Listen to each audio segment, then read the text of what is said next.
Un, deux, trois, quatre. Ma petite vache a mal aux pattes. Bonjour mes chers auditeurs et auditrices. Bienvenue au podcast numéro 9 en direct de Montanita, Équateur.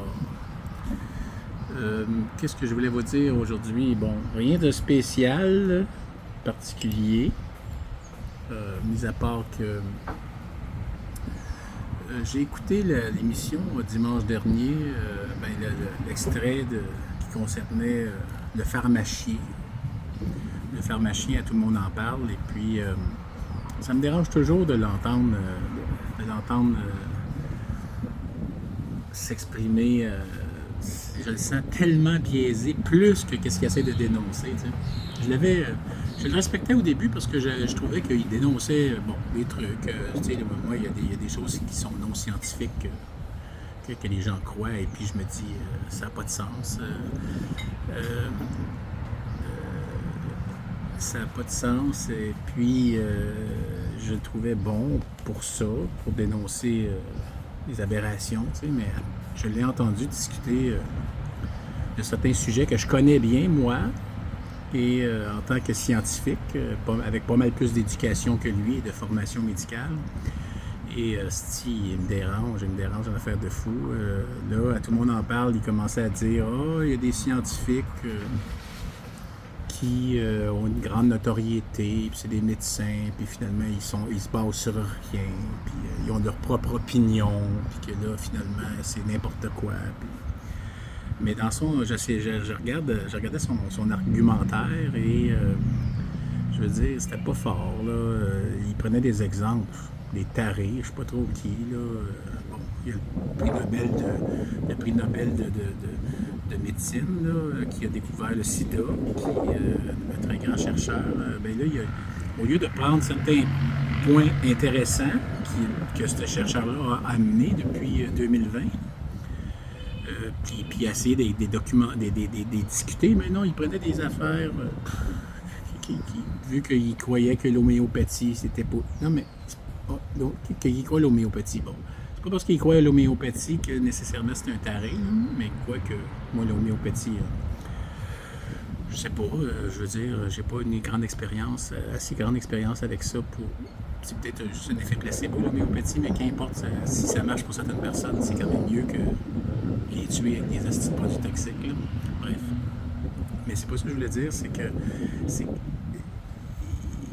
Il disait que les gens comme moi, là, ou les médecins qui ont un regard critique face aux normes, là, c'est sûr que nous, on n'est pas prêts à avoir une discussion. En fait, il disait l'inverse. C'est eux autres qui n'ont pas voulu avoir une seule discussion par rapport à la pandémie, par exemple, par rapport aux mesures qui ont été établies de manière autoritaire.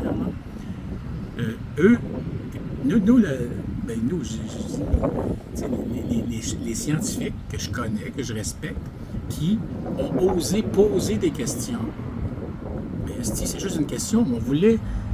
Nous autres, la seule chose qu'on voulait, c'est un débat. Un genre de débat pour dire, attendez, je veux dire, il y a des scientifiques qui sont bien plus formés que la gang de nonos qui sont à Radio-Canada, à TVA, puis amener nous déblatérer toute la même patente à tous les crises de semaine.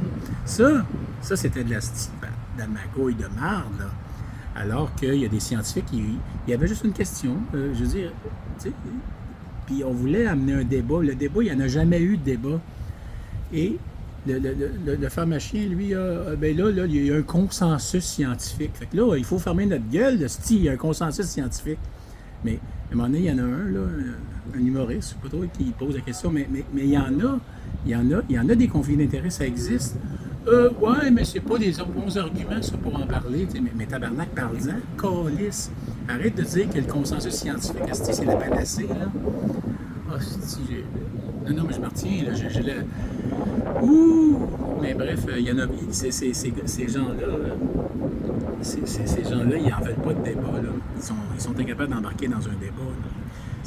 On suit le style consensus, puis même si c'est dans le conflit d'intérêts jusque-là, la cigarette, c'est bon, bien. Le sucre, c'est the fucking good thing. Puis mangez surtout pas de gras, tabarnak, enlevez le gras partout. Puis collissez-vous du sucre dans tous les astuces d'aliments, ça va bien aller. Là. C'est sûr que lui, c'est un pharmacien. T'sais. C'est sûr qu'il va rien savoir, lui, de trouver des solutions au diabète autres que de colisser de l'insuline dans la bédaine de tout le monde à tous les quotidiennement, puis de pouvoir passer à la caisse à coup de milliards. T'sais. Je parle pour l'industrie. Là. Mais tu sais, un pharmacien, en tout cas. Pharmacien. C'est pour ça que j'en parle, parce qu'il dit chien, tu sais.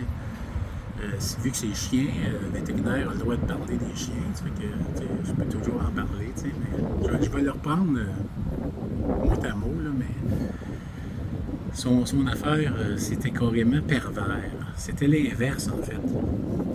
C'est eux qui n'en veulent pas de débat. C'est eux qui ne veulent pas avoir une discussion scientifique intelligente pour... Puis la science, là, ce n'est que ça. La science, il n'y a rien de fixe dans la science. Là. La science, c'est de se remettre en question tout le temps pour vérifier si on aurait toujours raison. C'est pas d'avoir un hostie de dogme puis on veut tout voir. Il disait que nous, on faisait ça. Il disait, les médecins, là, qu'ils décrochent puis qu'ils sont... qu'ils posent des questions, là, mais eux autres, là, ils ont leur idée, là, puis ils vont chercher juste les données qui vont avec leur idée. Ben non. On regarde ce qu'on nous impose, puis on essaie de poser des questions pour voir est-ce que ce qu'on nous impose, c'est la meilleure affaire. C'est l'inverse, en fait. C'est nous qui voulons amener un genre de discussion, là, puis là, il nous présentait comme si nous autres, on était des frais aimés, fermés, puis qu'on voulait même pas voir les faits, là. C'est carrément l'inverse. Fait que ça m'a vraiment... ça m'a horripilé. Ça m'horripile. Ça m'a mis un peu en vibration, tu sais. Mais, je vais y revenir. Si Liette, faites-en pas, moi y revenir. Ça veut pas dire. C'est parce que je ne vais pas l'approfondir là, j'ai pas pris de notes, là, mais je vais les prendre, ces arguments mot à mot. Je vais y envoyer une vidéo directement à lui. Tu sais.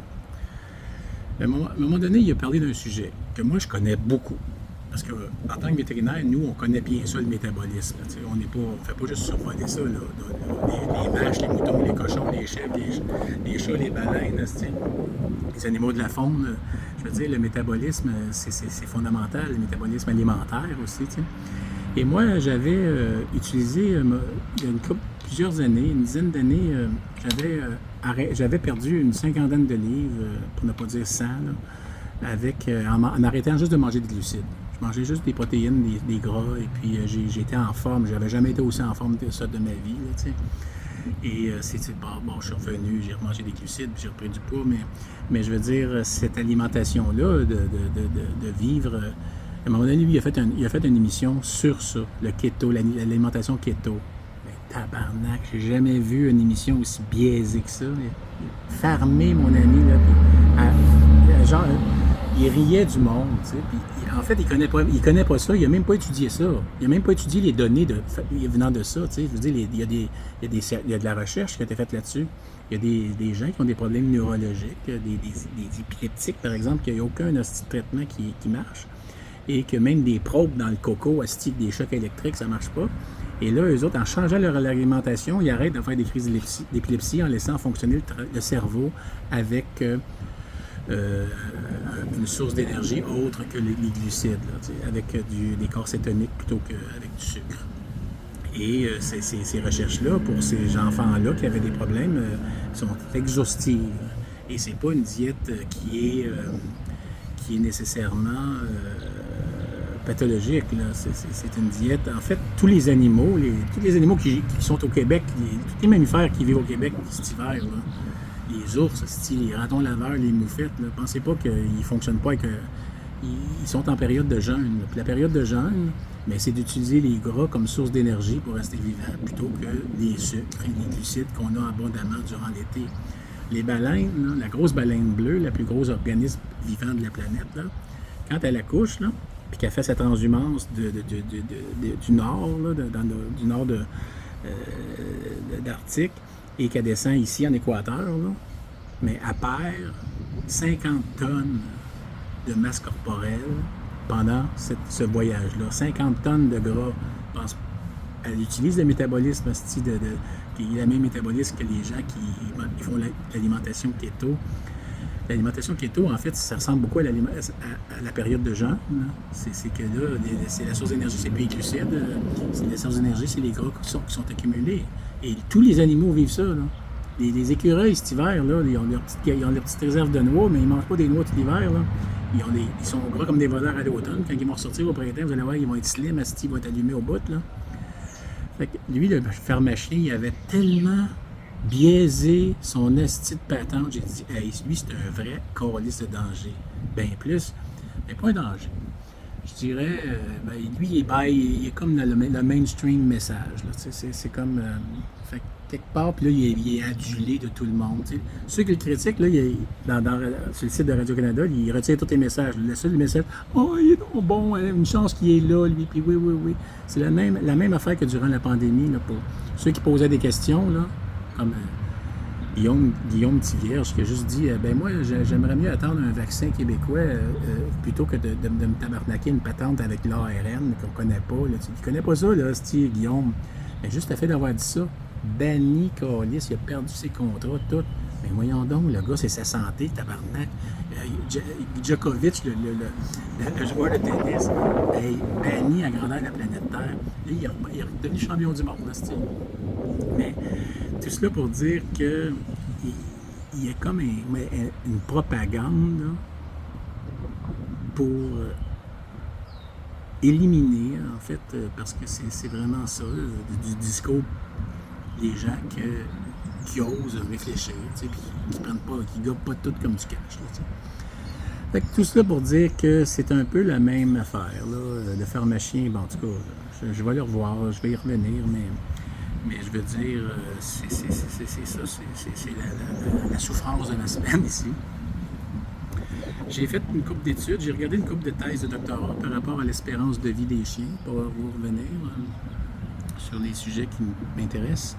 Et il y a plusieurs études qui ont démontré, en tout cas entre 2000 et 2020, là, que l'espérance de vie aurait augmenté un peu. Sauf en Angleterre, là, mais un peu partout, l'espérance de vie augmente, mais c'est pas nécessairement lié au fait qu'ils mangent des croquettes. Là.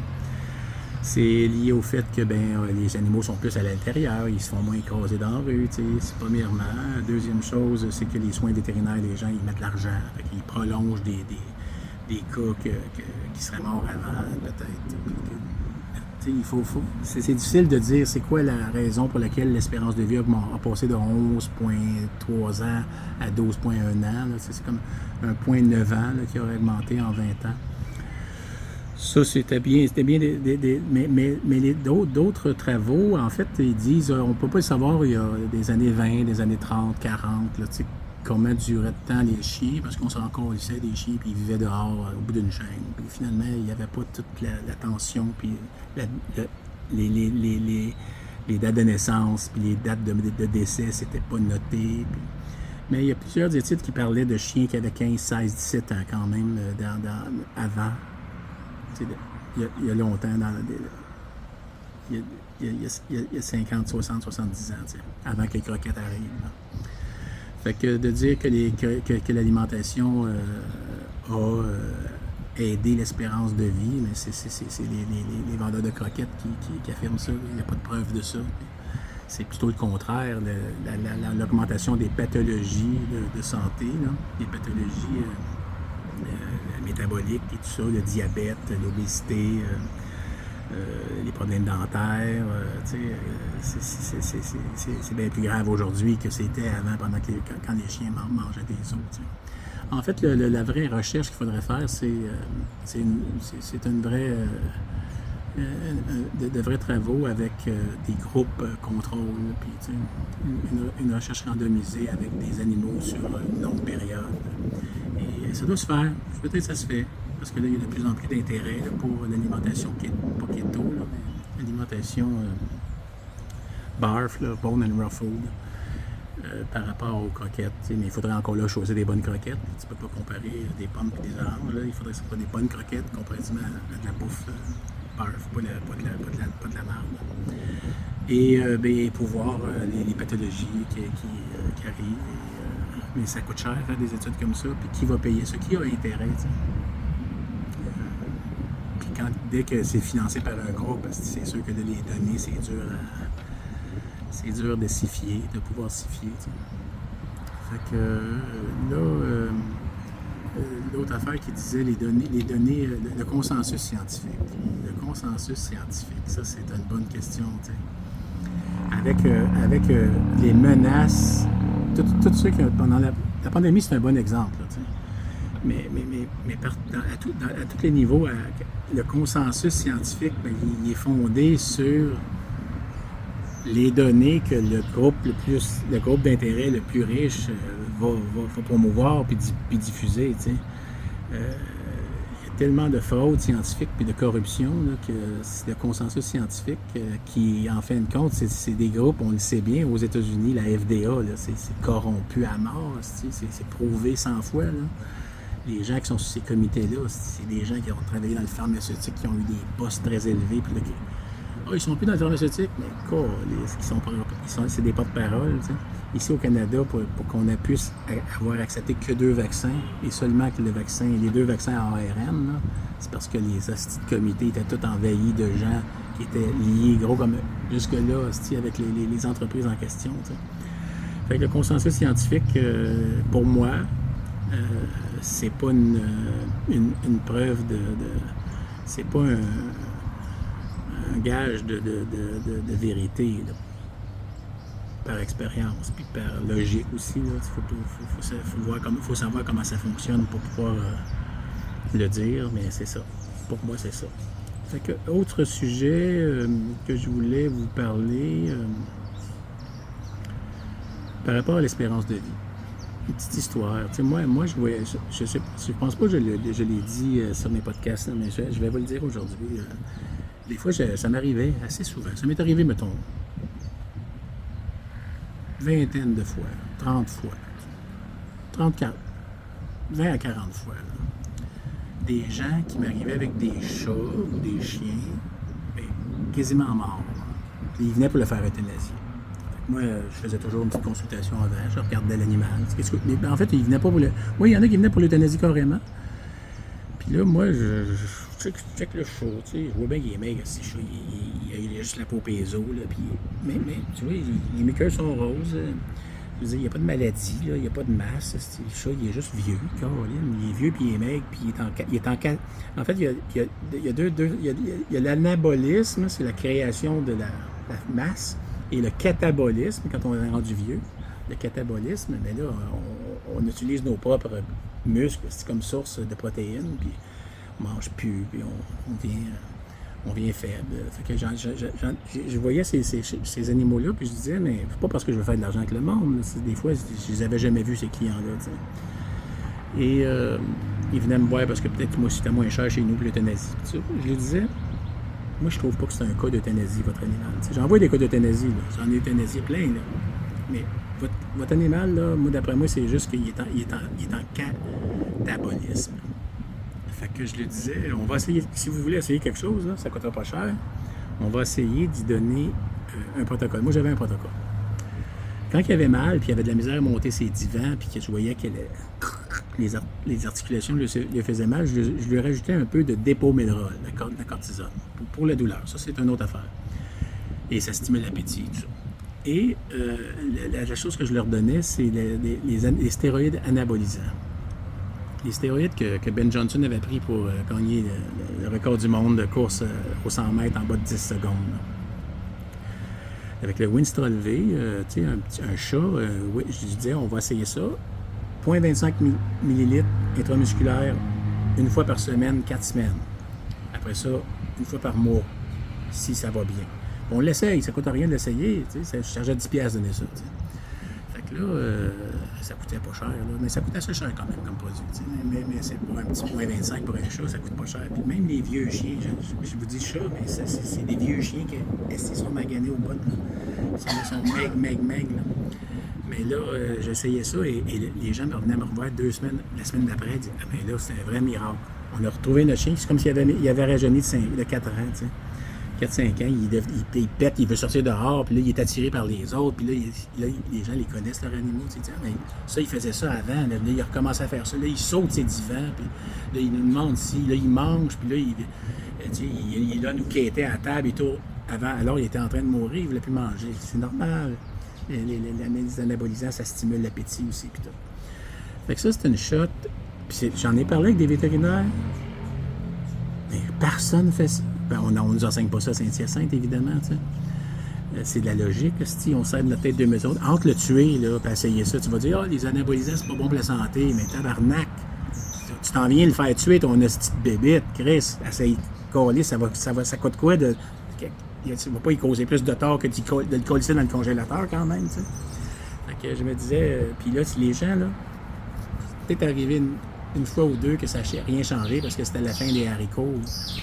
Mais je veux dire, la majorité, si les gens me disaient, puis là, il y en a plusieurs de mémoire qu'ils ont vécu 4-5 ans de plus en les stimulant, puis en les gardant, en leur donnant des anabolisants.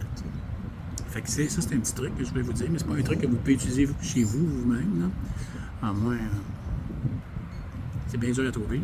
Des anabolisants sur le marché noir, mais ça se trouve. Là. Mais chez les vétérinaires, si vous en parlez avec un vétérinaire qui est moindrement intelligent, il va dire OK, on peut essayer ça. T'sais, il va dire avez-vous des études? Si vous en voulez des études, on va vous en trouver. Mais c'est une chose que j'ai expérimentée moi-même et qui fonctionnait vraiment bien. Pour les vieux animaux qui sont maigres et qui sont rendus au bout du rouleau.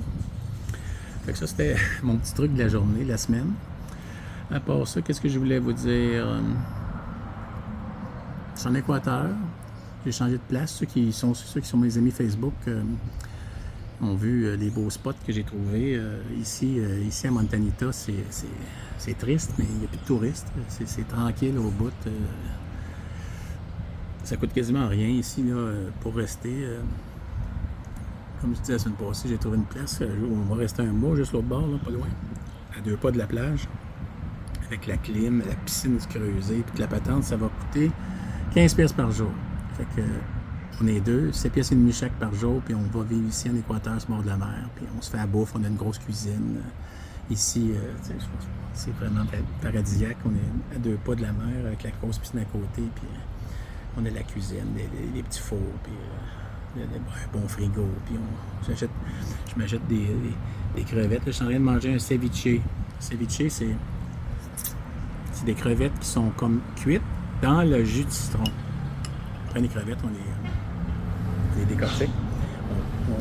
On prend plein de citron. Moi, j'en prends des limes. Là, ici, des limes. Un gros sac de limes avec 50 limes, ça coûte 1$.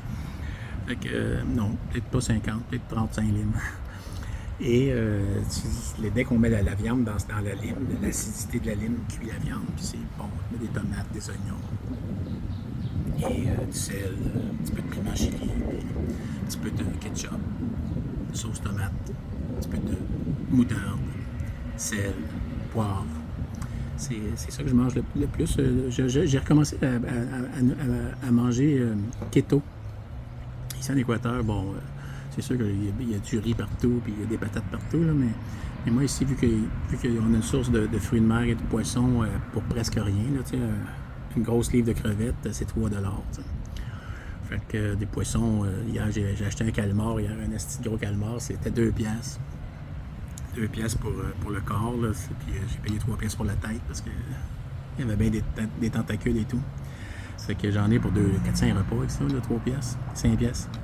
Fait que finalement, on vit avec pas grand-chose, puis et on est bien.